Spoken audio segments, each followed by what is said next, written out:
BPL card बना दिए खटाखट। और बड़ा भाई अब उसके बाद चुनाव के बाद 10 लाख बीपीएल लोगों को काट दिए, 11 लाख या 10 लाख के करीब उन्हें काट दी। तो भाई जब उछल क्यों बनाए थे भाई तुम? वोट लेने के लिए। वोट चोरी के ये तरीके इन्होंने इस्तेमाल किए हैं। सबसे बड़े वोट चोर है, इसी वास्ते हमने प्रदर्शन किया। वोट चोरी का हर हथकंडा ये वोट चोरी कराते हैं।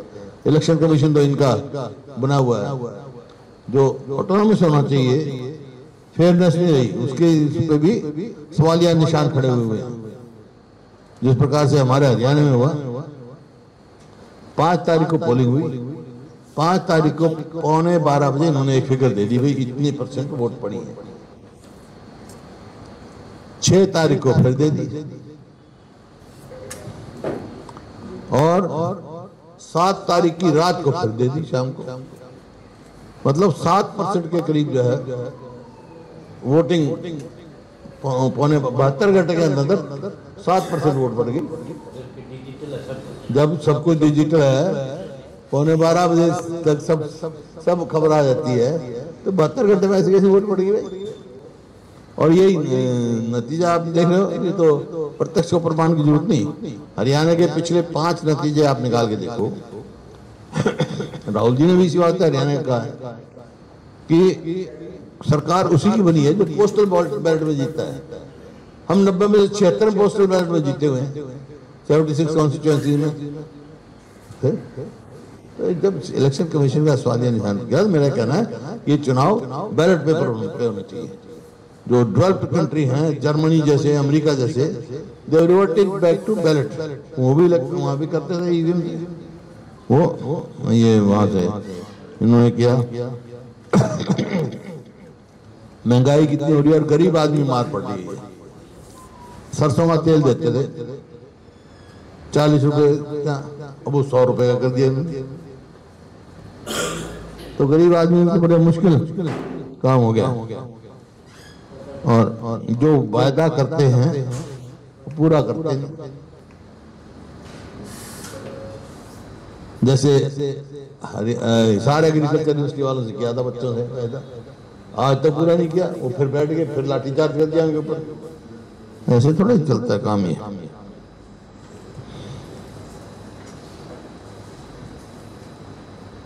कोई तसल्ली बख्श जवाब नहीं दिया इन्होंने, सब मैनिपुलेटेड सवाल। मैं आपको देता हूँ स्पोर्ट्स का दिखाना। कल स्पोर्ट्स मिनिस्टर ने on the floor of the जवाब दिया, और वो शायद आपने अखबारों में छापा है। उन्होंने कहा कि हरियाणा में कितनी 231 निकाली, 203 ने ज्वाइन 203 ने ज्वाइन किया। नहीं, हमारे समय का बता दें 44 लगाए, जबकि मेरे पास रिकॉर्ड है 700 से ऊपर लगे हमारे। देखो, पदक लाओ पद पाओ की नीति के तहत खिलाड़ियों को दिए स्कीम के अंदर हरियाणा का पहला राज्य बना। सरकार ने 9 वर्षों के दौरान 493 750 के करीब दी। 493 बता रहा हूँ मैं। इनमें 18 डीएसपी, 21 इंस्पेक्टर, 35 सब इंस्पेक्टर तथा 336 कांस्टेबल। ये तो पुलिस में लगा दिया, और नौकरी और रह गया अलग 700 से ऊपर लगाए। तो कितना मिस स्टेटमेंट ऑफ फैक्ट्स करते हैं। और वो तो मैंने पूछा था, वही एक तो बता दो कि कोई डीएसपी को लगाए, कितने लगाए? तो मैं सब इंस्पेक्टर कितने लगाए? वो जवाब नहीं था उनके पास, क्योंकि साहब उसको जाने में आ गए। तो चाहे वो कलेक्टोरेट की देख लो, कलेक्टोरेट जो है एक जगह का नहीं होता ना, हर जिले का अलग अलग होता है। वो देखेंगे हमारे गुड़गांव में कितनी थी, क्या है? हाँ, एमएसपी देते ना, एमएसपी मिल कितनी रही है? 24 पोस्ट होंगी, हो गया एमएसपी। तो कलेक्टोरेट में एक जगह देखें, जब तुम एग्रीकल्चर उस पे क्यों लगा रहे हो? इन्होंने जैसे मैंने बताया ऑप्शन कर दी, जो नो प्रॉफिट नो लॉस पे ऑर्गेनाइजेशन बना। पहले हुदा नाम था उसका HODA, अब कुछ शहरी विकास प्राधिकरण ने क्या रखा, उसमें जो बना जब उस लक्ष्य से बना था नो प्रॉफिट नो लॉस, ताकि गरीब आदमी मध्य वर्गीय लोग प्लॉट ले सके। वो स्कीम ही बंद कर दी। अब ऑक्शन करते हैं, 50 प्लॉट है जैसे मान लो, तो ऑक्शन भी फेजेस में करते हैं। 7 प्लॉट के ऑक्शन करेंगे, वो कोई प्रॉपर्टी डीलर लेगा और महंगे बेच देगा। मतलब मध्यवर्गीय लोग और गरीब आदमियों के अप्रोच से बाहर हो गए। और उस टाइम इसी वास्ते हमने कहा था वहाँ कलेक्टर रेट बढ़ाया था, क्योंकि अब वो उनका ना बढ़े, क्योंकि लॉटरी से निकलेंगे प्लॉट, तो कंपैरिजन में ठीक रहे उस आदमी को, आम आदमी मिल सके। एग्रीकल्चर को देख लो, हाँ उस पर भी कलेक्टर रेट एकदम 20% बढ़ाना। ये आपके सामने कलेक्टर रेट देख लो, कोई भी बात इनकी वो नहीं, सब ऐसी करते हैं। और जो इन्होंने क्या किया, जब कंपेरिजन दे रहे थे वो अब आ जाता है, तो जो इन्होंने खुद माना कि भाई क्राइम बड़ा है हमारा 4%, वो भी इनकी वो फिगर है, कॉन्कॉक्टेड फिगर है। और उसमें आगे कह दिया कि अगर जो इतनी FIR रजिस्टर हुई उसमें एक्सक्लूड कर दें जो कैंसिल हो गई या और की वजह से, तो इतना हो जाता है। लेकिन हमारे टाइम में कोई एक्सक्लूड नहीं करी, हमारे टाइम में दिखा दी इतनी FIR रजिस्टर हुई, हमारे टाइम की क्यों नहीं एक्सक्लूड की। ये इस टाइम इस टाइप का आपके यहाँ है। अब शेड्यूल कास्ट के केस कितनी बड़ी है, महिलाओं के केस, ये सब है। अब हाँ, इसकी वजह से आप पलायन देखो ना कितना हो रहा है। जो यहाँ शेलर थे अब मध्य प्रदेश तक चले गए हमारे, कितने ऐसे। तो इस किस्म का माहौल ना रहा। और ब्लेम मतलब विपक्षी पार्टियों को करने का प्रयास किया इन्होंने। इसी तरह आपका अब इसमें MSP की बात, MSP कहेंगे कि हमने 24 फसलों की MSP दे दी। MSP 24 फसल ही नहीं होती है हरियाणा में। मैं कई बार कहा 24 फसल तो बताओ कौन सी होती है हरियाणा में। 24 कह रहे हैं, 24 फसलों में, 24 फसलों का ये शुरू में इन्होंने कहा, जो जगह जगह लगा रखे हैं, आप असेंबली के बाहर भी लगा रखा है 24 फसलों की MSP। और MSP की हालत है कि आप उसकी देखो क्या नाम है, धान की भी नहीं मिलती पूरी, और जो सूरजमुखी है उसकी कहाँ है। मतलब मक्का जो MSP फिक्स्ड है उससे 1000 रुपए क्विंटल है, कम है मक्का की। MSP निकालियो भाई, अभी दिखाया था सामने में निकलवाया था वो कानून ने खो दिया।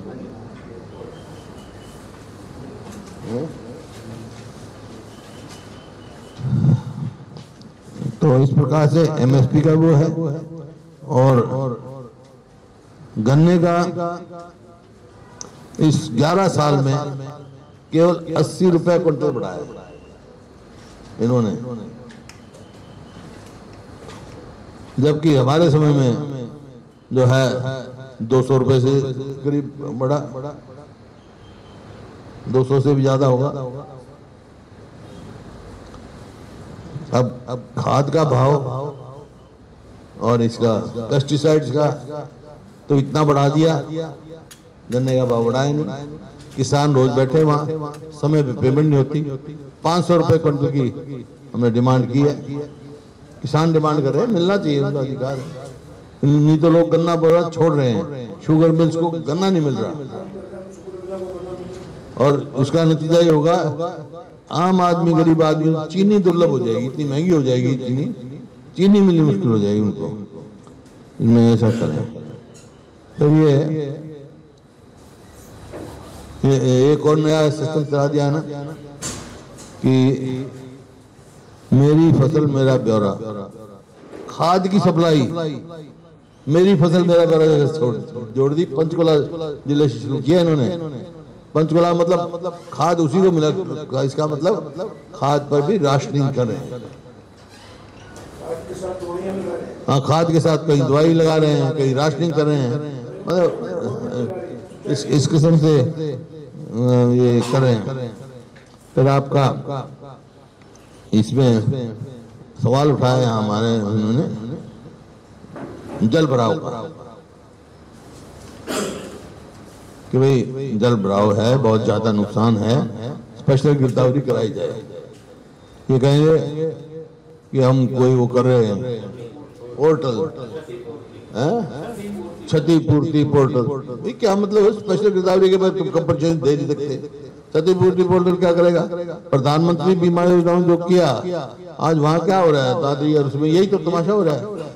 इन्होंने कह दिया हम हर्षक के द्वारा जो सर्वे करेंगे उसमें देंगे, और हर्षक का मतलब जवाब आया उन्हें किया ही नहीं। इसका नतीजा हुआ कि 23, 24, 24, 25 में बीमा कंपनियों ने हजारों करोड़ रुपए कमा लिए, जहां मतलब 22 में या 21 या 22 में 2,500 करोड़ कंपनसेशन मिला किसान को। अब यहाँ जो है कितना 100 करोड़ भी नहीं मिला, मतलब 250 करोड़ मिला, 2,500 करोड़ मिला तो 250 करोड़। इसके समझे एकदम 90% जो है कंपनसेशन में कमी आई है, 90% में। तो ये इनकी कंपनसेशन की बात है। और स्पेशल गिरदावरी क्यों नहीं कराते? कई जगह तो ऐसे हालात हैं, 2 फसल खराब हो गई, ये भी गई, अगली भी नहीं हो पाएंगे। हाँ, उठाया था ना, सारे साथियों ने, आपने भी उठाया, सबने उठाया। वो वही बात कह रहा हूँ जो हमारे इसमें बात होती। बहुत सारे इश्यूज थे जनहित के, लेकिन चाहे क्वेश्चन का आंसर हो, चाहे एडजॉर्नमेंट मोशन का आंसर हो, चाहे कॉलिंग अटेंशन का आंसर हो, ऐसा प्रतीत हुआ कि सरकार जो है वो उससे नहीं है, जिम्मेवारी से काम नहीं कर रही। जो भी जवाब दिए वो असलियत से परे दिए। किसी का भी आप दे रहे हो हर उसमें जिस जिम्मेवारी से या जिस रिस्पॉन्सिबिलिटी से सरकार को जवाब देना चाहिए, तैयारी करके आना चाहिए। ना तो मंत्री तैयारी करके आए कोई, ना मुख्यमंत्री तैयारी करके आए, और बगैर तैयारी करके मतलब हाउस में ऐसी गुमराह करने की कोशिश की, आंकड़ों की गलत आंकड़े देकर।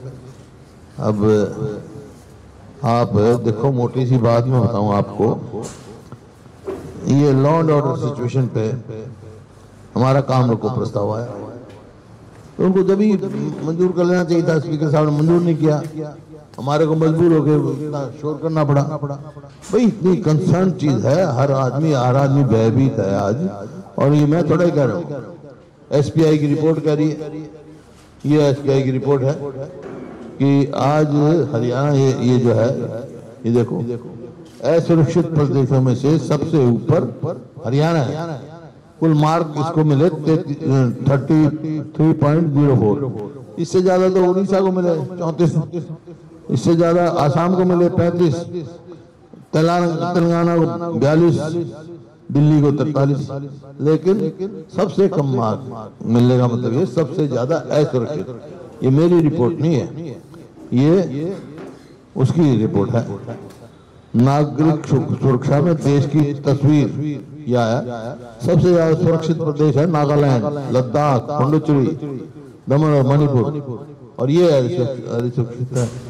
इसी प्रकार से जो आंकड़े दिए इन्होंने, ये कहा कि 2004 से 2004 में हमारी सरकार नहीं थी, 2004 के जोड़ने साथ 2004 से और 2014 तक ये आंकड़े, उसके ये आंकड़े बड़े 2004 के बाद बड़े आंकड़े, आपको इनको ये होना चाहिए, हमारी सरकार से पहले 2005 से पहले तो FIR दर्ज ही नहीं होती थी, जब तक ऊपर से हाना मैंने सबसे पहले कहा कि FIR सबकी दर्ज होगी। कोई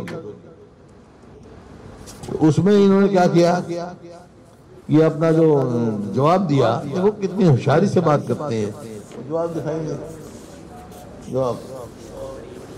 जवाब था इनका असेंबली में, जो जवाब था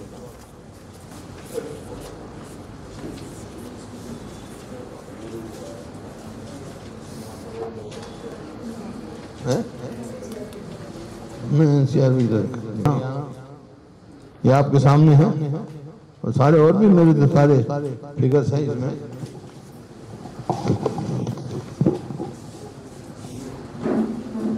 आज सबसे ज्यादा संगठित अपराध हरियाणा में है, STF की रिपोर्ट है, स्पेशल टास्क फोर्स तो बनी थी कई स्टेटों में, जो DGP की मीटिंग हुई थी, उसमें रिपोर्ट बताया कि हरियाणा में 80 से अधिक संगठित गिरोह सक्रिय हैं, जो कॉन्ट्रैक्ट किलिंग और आपका तस्करी, अवैध हथियार, और ये आपका क्या नाम ड्रग, और इसमें फिरौती, जबरन वसूली जैसे अपराध जो संगठित।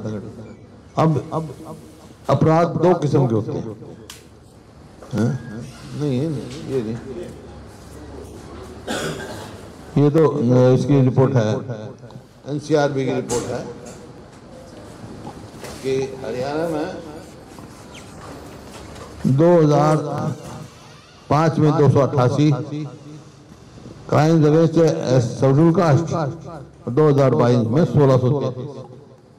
ये इसका ग्राफ है। तो ये मैं बता रहा था आपको, इन्होंने दो किस्म के अपराध होते हैं, एक ऑर्गेनाइज्ड, एक अनऑर्गेनाइज्ड। अनऑर्गेनाइज्ड होता है आपस में परिवार का झगड़ा हो जाए, ऐसे कोई छोटे मोटे जो होते हैं वो झगड़े हों, और ऑर्गेनाइज्ड जो है वो जैसे हम STF के, और उसमें फिरौती, टेलीफोन में मांगना, बताना, धमकाना, मर्डर, कॉन्ट्रैक्ट मर्डर, ये एक किस्म के ऑर्गेनाइज्ड है। तो इस सरकार के आने के बाद हमारे टाइम में ऑर्गेनाइज्ड कोई क्राइम नहीं था, ना ऑर्गेनाइज्ड क्रिमिनल रहा। इनके टाइम में सब जो है ऑर्गेनाइज्ड, STF कह रहा है 80 संगठित गिरोह हैं, गिरोह की लड़ाई। तो इसमें बहुत अंतर होता है। अपराध होते हैं, अपराध हमारे टाइम में भी थे, अपराध इनके टाइम में, लेकिन हमारे यहाँ पहले अनऑर्गेनाइज्ड थे, आपस का मियाँ बीवी का झगड़ा हो गया, एक परिवार में झगड़ा हो गया, इस किस्म के। इनके यहाँ ऑर्गेनाइज्ड है, किस किस्म से गिरोह काम कर रहे हैं, कोई कहीं बैठा है वहां से टेलीफोन कर रहा है, कोई किसी देश से टेलीफोन कर रहा है, कोई देश से बाहर से कर रहा है, कोई देश में कर रहा है, कोई व्हाट्सएप भेज रहा है, कोई मैसेज भेज रहा है, कितना पैसे दे दो, इस किस्म से ही ऑर्गेनाइज्ड गिरोह काम कर रहे हैं। और इसी वजह से आज हरियाणा में सब अपने आप को असुरक्षित महसूस कर रहे हैं।